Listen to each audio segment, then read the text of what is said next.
కార్యక్రమం నిర్వాహకులు యూసుఫ్ ఖాన్ సాబ్ గారికి, అదేవిధంగా ఈద్గా కమిటీ అందరికీ, ముస్లిం సోదరులందరూ కూడా శుభాకాంక్షలు తెలియజేసుకుంటూ, ముఖ్యంగా అందరం కూడా భారతదేశం అంతా కూడా మనం అందరం చూసిరు మొన్న ఎట్లుంటది.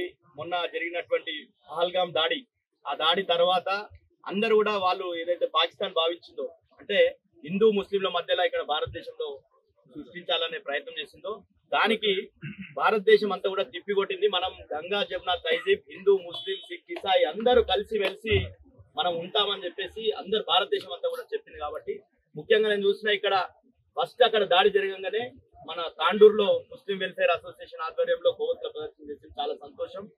అందరం కూడా మనమంతా కలిసికట్టుగా పండుగలు జరుపుకోవాలి. ముఖ్యంగా ఈ పండుగ అంటేనే కుర్బానీ మరియు సహనానికి ప్రతీకగా జరుపుకునేటటువంటి పండుగ. కాబట్టి మీ అందరి కుర్బానీలు అల్లా స్వీకరించాలని చెప్పేసి, మీ అందరికీ శుభం కలగాలని చెప్పేసి, అదేవిధంగా తాండూరు కూడా శుభం కలగాలని చెప్పేసి అందరి ద్వారా అల్లాని కోరుకుంటూ ఈ అవకాశం ఇచ్చినటువంటి వారికి బక్రీద్ శుభాకాంక్షలు తెలియజేసుకుంటూ ఈ కార్యక్రమానికి గౌరవ పెద్దలు జిఎఫ్పి మహేందర్ జన గారికి, మాజీ ఎమ్మెల్యే రోహిత్ రెడ్డి గారికి,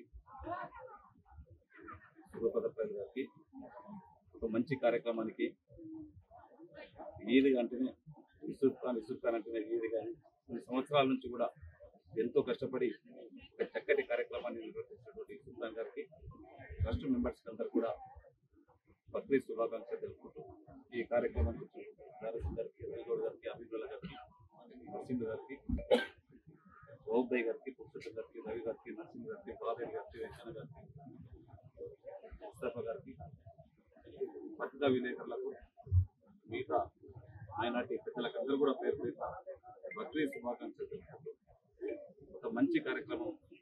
బక్రీద్ అంటేనే త్యాగాలకు ప్రతిరూపకంగా చేసుకున్నటువంటి బక్రీద్ పండుగకు మనమందరం కూడా పార్టిసిపేట్ అయిన శుభాకాంక్షలు తెలుపుతాం. దాంతోపాటు యూసుఫ్ గారు చెప్పినట్టు డెవలప్మెంట్ యాక్టివిటీస్లో కానివ్వండి, ఈరోజు కాలేజ్ విషయంలో కానివ్వండి, గమలతర్పై కూడా నిన్ననే 2 రోజుల ముందు దాని డిస్కషన్ కూడా చేయడం జరిగింది.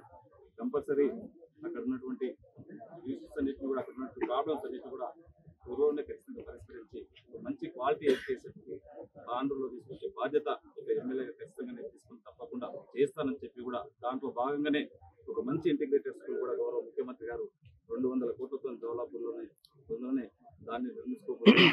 ఈరోజు ఎవ్వరు ఎప్పుడు ఇవ్వలేనటువంటి ప్రాధాన్యత ఎడ్యుకేషన్ కు గౌరవ ముఖ్యమంత్రి గారు ఎడ్యుకేషన్ మినిస్టర్ ఉన్నారు కనుక ఖచ్చితంగా టాప్ ప్రియారిటీ ఇస్తా ఉన్నాడు. వారి సహకారంతో ఎడ్యుకేషన్ కానివ్వండి, మంచి వైద్యం కానివ్వండి, హాస్పిటల్లో ఉన్నటువంటి మౌలిక సదుపాయాలన్నింటినీ కూడా ఖచ్చితంగా ఒక మంచి మోడల్ కార్పొరేట్ హాస్పిటల్గా తీర్చిదిద్దే బాధ్యత అతి త్వరలోనే మెడికల్ కాలేజ్కి కూడా దీన్ని కనెక్టివిటీ చేసి ఒక మంచి వైద్యాన్ని కూడా అతి త్వరలోనే అందించబోతా ఉన్నాం.